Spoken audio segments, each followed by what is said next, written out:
اس میں اکاؤنٹیبلٹی بہت ضروری ہے، بہت ضروری ہے۔ اگر ہم اس میں شعور اور آگاہی کی بات کی جائے، کیونکہ عوام جو ہے اس کو بتانا بھی تو ہے نا کہ یہ جنگلات ہی آپ کی بقا کے ضامن ہیں۔ اس کے لیے آپ موسیقاروں کی ہیلپ لے سکتے ہیں، آپ کے آرٹسٹ کمیونٹی ہے، اور ایسے شاعر ہو سکتے ہیں جو انفلوئنس کر سکیں، انفلوئنسرز ہو سکتے ہیں۔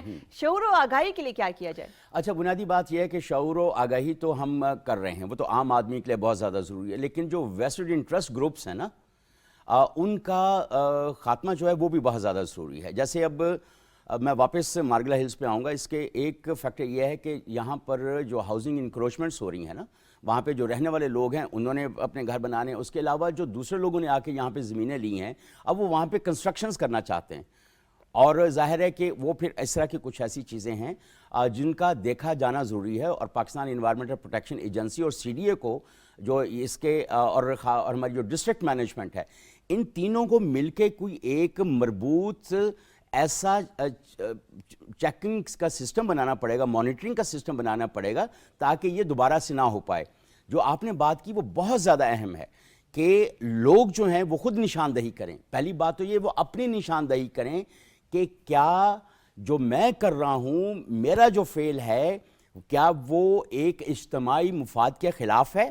پہلے سب سے زیادہ خود کو آگاہ کرنے کی ضرورت ہے اس حوالے سے، کیونکہ پکنک منانے گئے وہاں پہ فارسٹ کے بیچ میں، وہاں پر اگر ذرا سی بھی چنگاری ہے تو بھڑک اٹھے گی۔ ایک بات، اور دوسری بات یہ ہے کہ مارگلہ ہلز کی آپ جیسے بات کر رہے ہیں کہ وہاں پر کچھ ایسے اسموکرز بھی جاتے ہیں، آپ ویسے گئے اور کیا، پھینکا، اینڈ دیٹس اٹ، اور وہ سارا معاملات خراب ہو گئے۔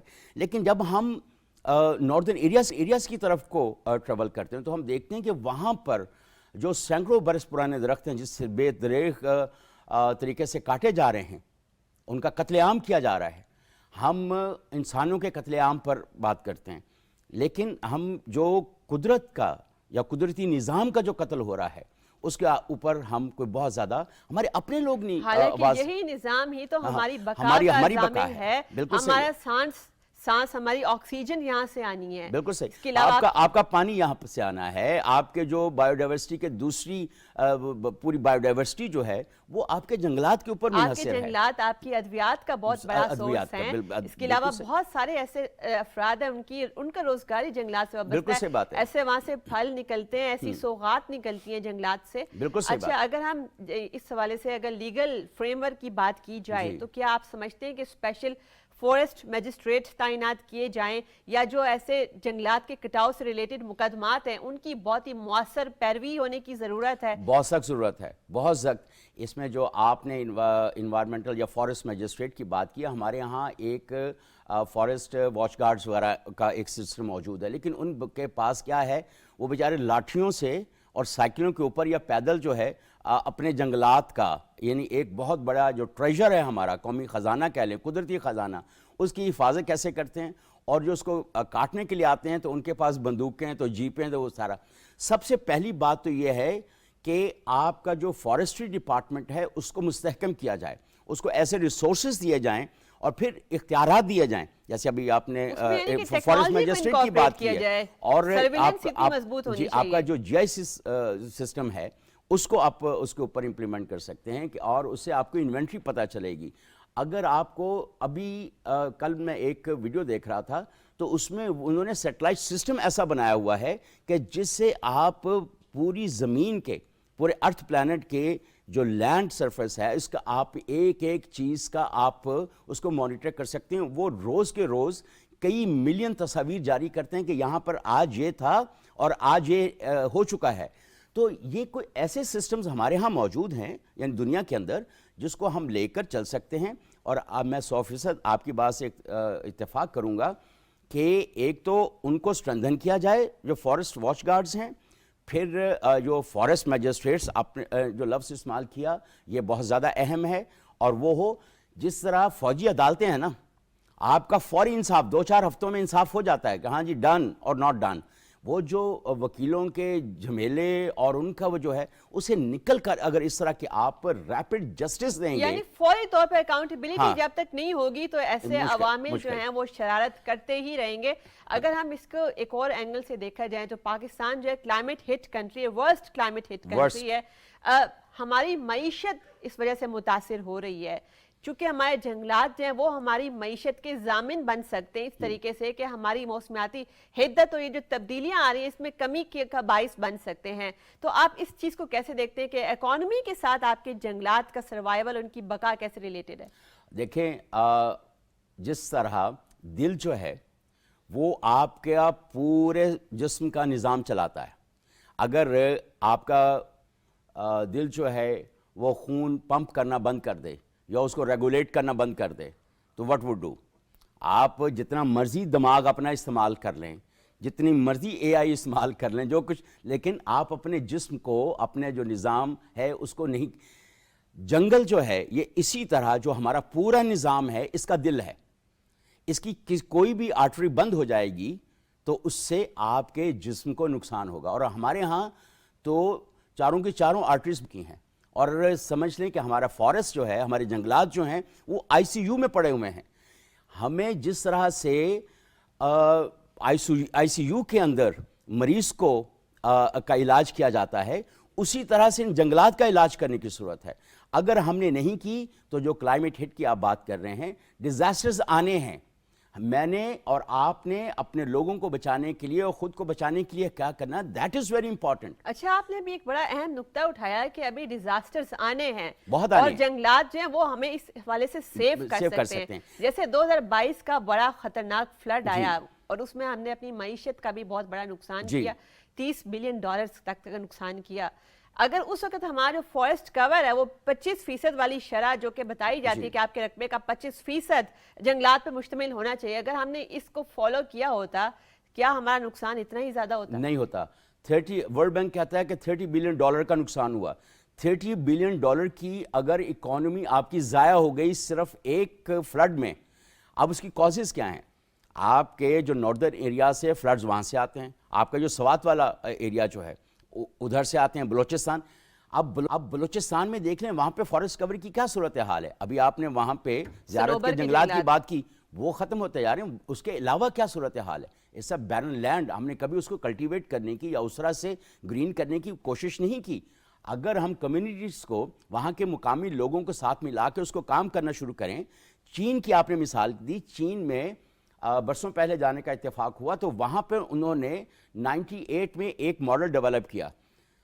حکومت نے کہا کہ زمین ہم دیں گے، سیڈ ہم دیں گے، ساری ٹیکنیکل سپورٹ ہم دیں گے، آپ نے صرف مینیج کرنا ہے اور اگلے 5 سال تک ہم نے آپ سے پروفٹ نہیں مانگنا.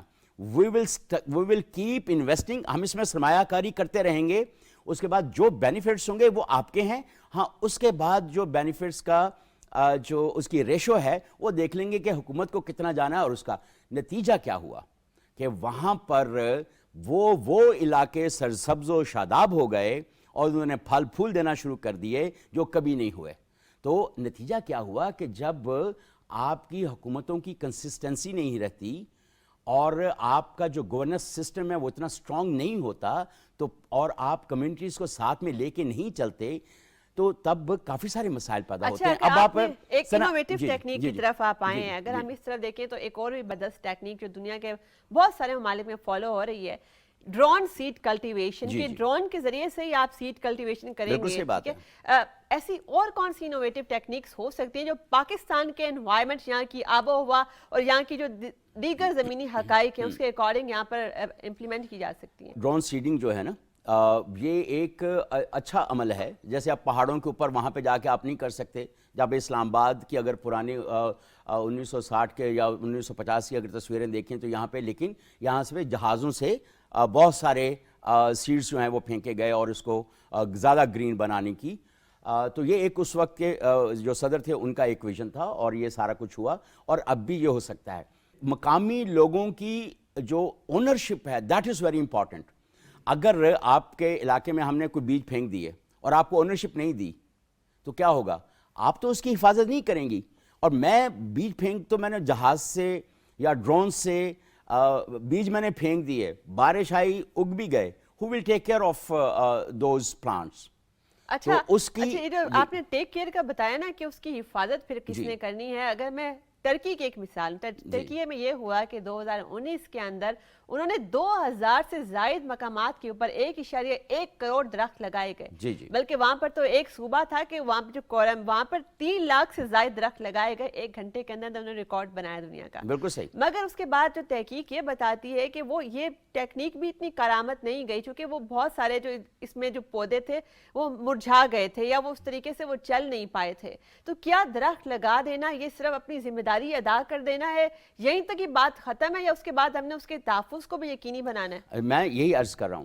دیکھیں پہلے تو جو ہم کہتے ہیں نا ٹری پلانٹیشن، تو ہم درخت نہیں لگا رہے ہوتے. اگر ہم لٹرل ٹرم میں لینا تو ہم پودے لگا رہے ہوتے ہیں، وہ بھی چھوٹے چھوٹے پودے سے لگا رہے ہیں یا سیڈلنگز لگا رہے ہوتے ہیں. تو اگر بیج لگا رہے ہیں یا چھوٹے پودے جو نرسری سے لا کے ہم لگا رہے ہیں، تو آپ بڑے بڑے درخت کاٹنے کے بعد چھوٹے چھوٹے پودے لگاتے ہیں جنہوں نے 50 سال میں 100 سال میں جا کے درخت بننا ہے. تو یہ کوئی ریشنل اپروچ، ایک بات تو یہ ریشنل اپروچ نہیں ہے. دوسری بات یہ ہے جو ابھی آپ نے کہا کہ جب ہم نے پھینک دیے، آپ نے بیج پھینک دیے، اگر کوئی وہاں سے پرندہ گزرا، اس نے دیکھا کہ یہاں تو بیج پڑا، وہ تو کھا گیا. میں مثال دے رہا ہوں، یہ ایک لے مین ایگزامپل ہے. تو اب کیا وہ زمین میں اتنی جگہ پہ گیا، کیونکہ زمین نے اگانا ہے نا. جب تک وہ زمین کے اندر آپ کا وہ نہیں جائے گا اور اس کو اس طرح کا انوائرمنٹ نہیں ملے گا اگنے کے لیے، وہ نہیں اگے گا. تو اس لیے کہ میں جو ہمیشہ بہت وقت سے ایک کہتا ہوں کہ اپنے مقامی لوگوں کو آپ بڑی بڑی پالیسیز بناتے ہیں، بڑے بڑے ڈیسیجنز، بڑی بڑی کانفرنسز، ملینز لگا دیتے ہیں 5 اسٹار ہوٹلز کے اندر بیٹھ کے گپ شپ کرنے اور میڈیا کوریج اور چیزیں، اس سے پروفائلنگ ہو جاتی ہے آپ کی. لیکن مقامی لوگوں کو ان کو انوالو کرنا، ان کو اونرشپ دینا، گورنمنٹ کی انویسٹمنٹ ہونی چاہیے. آپ دیکھیں 18th امینڈمنٹ کے بعد سارے اختیارات جو ہمارے سب نیشنلز ہیں، صوبے جو ہیں، یہ ان کے پاس ہیں. ان کو چاہیے کہ اپنی پاورز ڈسٹرکٹ لیول کے اوپر ٹرانسفر کریں اور ڈسٹرکٹ لیول پہ اور لوگوں کے پاس اونرشپ آئے گی. بالکل. اگر ہم اس میں اگلے نقطے کی طرف چلیں، کیونکہ ہم نے یہ بھی دیکھا کہ درخت شجرکاری کے لیے آپ کا صرف ایک بیج ڈال دینا وہ کافی نہیں ہے، اس کے لیے اور بھی بہت ساری محنت اس میں درکار ہے. اگر ہم دیکھیں کہ پاکستان میں جو ہماری ساحلی پٹی ہے کراچی، وہاں پہ جو تیمر کے جنگلات ہیں، انہوں نے اب تک اس کو کراچی کو بہت ساری قدرتی آفات سے بچا کر رکھا ہے. اور اب تک اگر یہ والے ان کا بھی پھر بھی ان کا رقبہ جو ہے وہ بہت حد تک کم ہو رہا ہے، یہ اپنے آدھے حجم پر رہ گئے. اسی طرح صنوبر کے جنگلات جیسے کہ وہ ان کا بھی رقبہ کم ہوتا جا رہا ہے، جبکہ ہمارے پاس تو ایک بہت بڑا ماحولیاتی ایسٹ ہے. کیا جو ہمارے پاس آلریڈی موجود جنگلات ہیں ان کو پروٹیکٹ کرنا اور انہی کو ہی بڑھانا ہی زیادہ فیوریبل ہے، یا نئے جنگلات لگانے کی طرف ہمیں جانا چاہیے؟ دونوں کام کرنا بہت زیادہ ضروری ہے. سب سے پہلے جو چیز موجود ہے اس کی حفاظت کرنا ضروری ہے. آپ نے مینگرووز کی بات کی. مینگرووز کے اوپر پچھلے کچھ سالوں کے اندر بہت زیادہ کام ہوا، لیکن آپ کو پتہ ہے کہ ہمارے ہاں جو ویسٹرن انٹرسٹ ہے نا، ذاتی مفاد کے اور ارریشنل اپروچ جو ہے جس کا کوئی تک نہیں بنتی، اس کو لے کے ہم چلتے ہیں. اور اس صد باب کے لیے جو ہمارے واش ڈاگز ہیں یا جو محافظ ہیں جن کو حفاظت کرنی چاہیے، وہ اپنی ذمہ داریاں اس طرح سے پوری نہیں کر رہے ہیں. یہ آپ کی جتنے بھی یہ آبادی ہے یہ سب کا سانجا ہے، اور یہاں کے جو بزرگ لوگ ہیں وہ اس کے بارے میں فیصلہ کریں گے اور دانشمندی کے ساتھ فیصلہ کریں گے. ایک بات. دوسری بات، جو جہاں سے جنگلات ختم کر دیے گئے ہیں ان کو ریسٹور کرنے کی ضرورت ہے، تاکہ آپ اپنے ملک کو کلائمیٹ ریزیلینٹ بھی بنائیں اور یہ جو قدرتی آفات آتی ہیں ان سے بھی بچا سکیں. ان کی ریسٹوریشن کی ضرورت ہے. تیسرا پوائنٹ یہ ہے کہ جہاں پر یہ کمی پہلے سے موجود ہے نئے جنگلات لگانے کی، تو اس کو لگایا جائے اور وہ دے دیے جائیں وہاں کے مقامی لوگوں کی تحویل میں دے دیا جائے. مقامی لوگوں کی تحویل آپ نے بات کی، اس کے لیے کیا میں اپنی کریکلم کے اندر بہت زیادہ تبدیلیوں کی ضرورت ہے، اس طریقے سے اس کی اہمیت اجاگر کریں؟ اب ہم ایک بڑے ڈیفرنٹ ٹائم میں رہ رہے ہیں، کلائمیٹ ایمرجنسی کا سامنا پوری دنیا کو اور خاص طور پر پاکستان کو. تو اگر نوجوان نسل کے اندر بھی، آنے والی نسلوں کے اندر ہم نے یہ شعور پیدا کرنا ہے، تو اس میں کریکلم کا کیا کردار ہو سکتا ہے؟ دیکھیں کریکلم میں دو طرح کی. ایک تو ہم نے پہلے ہمارا جو کریکلم ہے ہم نے بہت زیادہ کتابیں لاد دی ہیں، اور بہت زیادہ کتابیں لاد دینے سے آپ کے بچے جو ہیں شاید رٹا مار کے پیپرز میں پاس ہو جائیں گے، لیکن ان کے پاس جو پریکٹیکل نالج ہے وہ نہیں آتی. اب اگر ہم تھوڑا سا پیچھے چلے جائیں ہمارے بزرگوں سے، تو وہ جو ایک فوک وزڈم تھی یا ایک دانشمندی جو تھی وہ اس کو آگے بڑھاتے تھے، اپنے بچوں کے اندر اس کو آگے ٹرانسفر کرتے تھے اور ان کو اچھے کام کرنے، درخت لگانے، پانی بچانے، یہ ہمارے دین سے ہے۔ آپ جب دیکھیں ہمارے دین کو آئے ہوئے کتنا وقت ہوا، 1400 1500 سال ہو گئے، تب سے یہ پریکٹسز جاری ہیں۔ اگر ہم صرف اسی فریم ورک کو لے کے تھوڑے ہر شخص گھر میں، ہم 26 کروڑ لوگ اگر روز ایک اچھا کام کریں تو ایک دن میں 26 کروڑ کام ہوتے ہیں۔ اچھا، کمیونٹی انگیجمنٹ جو ہے وہ اس میں بہت امپورٹنٹ ہے۔ اور دوسری بات یہ ہے اور کہ میں نے ابھی recently governance and public policy میں ماسٹرز کیا ایک یونیورسٹی کے اندر، یہ چند سال ہوئے، تو وہاں پہ میں نے ان کو تجویز یہ دی تھی کہ آپ ہر ہفتے 10 دن کے بعد ایک سبجیکٹ کی اسائنمنٹ رکھتے ہیں، تو آپ اس کو گراؤنڈ ریالٹیز کے ساتھ کیوں اٹیچ نہیں کرتے؟ اگر آپ اس کو پھر میں نے یہ اور ہائر ایجوکیشن کمیشن کو بھی میں نے ہائر ایجوکیشن کمیشن کو بھی ایک ریٹن ایک ریکویسٹ بھجوائی تھی کہ لوگوں، آپ کے یونیورسٹی اسٹوڈنٹس ہیں، ہر سیمیسٹر میں ایک بچہ اگر 3 پریکٹیکل اسائنمنٹس کرے تو کتنے ہزار بچے جو ہیں یونیورسٹی کے، وہ کتنے لاکھوں یعنی ایسی آن گراؤنڈ انٹرونشنز کریں گے جس کی بنیاد کے اوپر ان کو نمبر دیا جائے۔ ہمارے پاس وقت بہت کم ہے، اب ہم ذرا سولوشن کی طرف، اس کو کلوزنگ کی طرف آتے ہیں۔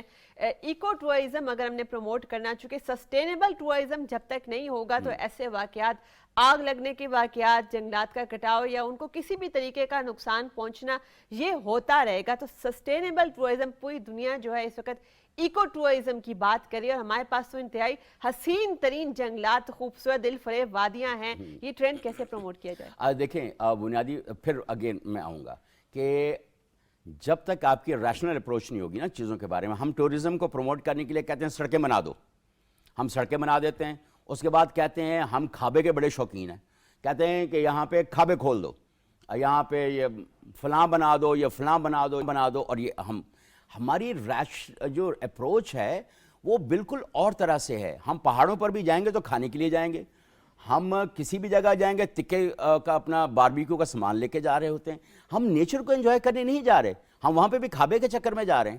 یا آپ دیکھیں there are many ways of enjoying nature۔ آپ جائیں، آپ برڈ واچنگ کے لیے جا سکتے ہیں، آپ وہاں پہ فوٹوگرافی کے لیے جا سکتے ہیں، ٹریکنگ کے لیے جا سکتے ہیں۔ ہاں، جو ایک ضروری لوازمات ہیں کہ آپ نے 4 گھنٹے 6 گھنٹے نیچر میں رہنا ہے، آپ کو پانی چاہیے ہوگا، آپ نے تو اس کی جو وہ چیز سے جو کہتے ہیں کہ جو سے کوئی لفافے ہیں، کوئی چیز ہے، کوئی فلاں، ان کو آپ اپنے بیگ میں ڈال کے واپس بھی لا سکتے ہیں۔ یہ آسان سا کام ہے، کوئی بھی کر سکتا ہے، لیکن ضروری تو نہیں ہے کہ آپ کسی پہاڑی مقام پہ جاتے ہیں یا کسی جگہ پہ جاتے ہیں تو وہاں پہ بھی جا کے اپنے کھابوں کے چکر میں پڑنا ہے، تو کھابے واپس آ کے کر لینا۔ اچھا، قدرت کے ساتھ جو عشق ہے نا، یہی انسان کی روح کی تر و تازگی کا باعث بن سکتا ہے۔ آپ کے وقت کا بہت بہت شکریہ۔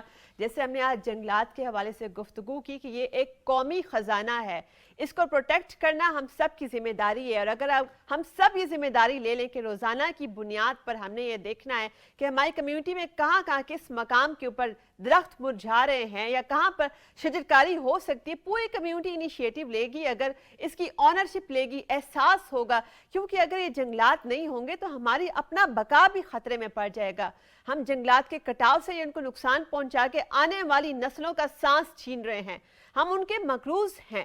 یہ جنگلات ہیں تو ہماری معیشت چل رہی ہے، دنیا کے سب سے بڑے کاربن سٹورز ہیں یہ، انہوں نے ہی تو گرین ہاؤس گیسز کو جذب کرنا ہے، اور ہماری جو موسمیاتی حدت ہے اس میں کمی لانے کا بھی یہی باعث بن سکتے ہیں۔ جنگلات ایک ایسا بہت بڑا خزانہ ہے جس کے ساتھ لوگوں کے اتنے روزگار وابستہ ہیں، اتنی ساری صنعتیں اس کے ساتھ وابستہ ہیں، اور پھر کووڈ-19 کے بعد سے تو دنیا بھر میں یہ عیاں ہو گیا کہ ہم نے جو زمین کے ساتھ چھیڑ چھاڑ کی ہوئی ہے اس کی وجہ سے یہ جدید بیماریاں، عجیب و غریب قسم کی مصیبتیں آ رہی ہیں، دنیا بھر پہ ڈیزاسٹرز آ رہے ہیں۔ اچھا، یہ جو ڈیزاسٹرز ہیں ان کی شدت بھی شدید سے شدید ہوتی جا رہی ہے، کیوں؟